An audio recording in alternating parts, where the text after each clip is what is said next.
ویلو یو طریقه دی ویلې وه چې زوی پیدا شي دا کتابونو کې لیکي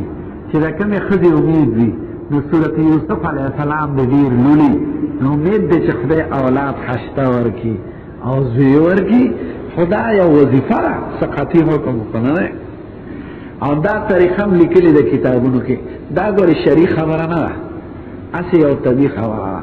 چې ښځې امیدي نو د سپومې په شپه کې د دیارلسمه څوارلسمې دا د سپومې ته داسې مخامخ څملي په کټ کې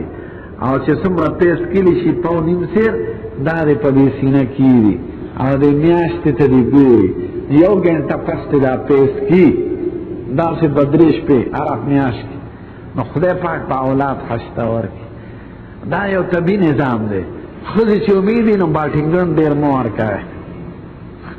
مسور دې ډېر نه خوړي دا سودایي څیزونه دا د اولاد رنګ تورئ او مساله دې هم ډېره نه خوري دا پرخه د بنو مسالې تی ورکوئ انار ورکوئ امرود ورکوئ تورې مسالې ترخې مسالې باټینګن تور مسور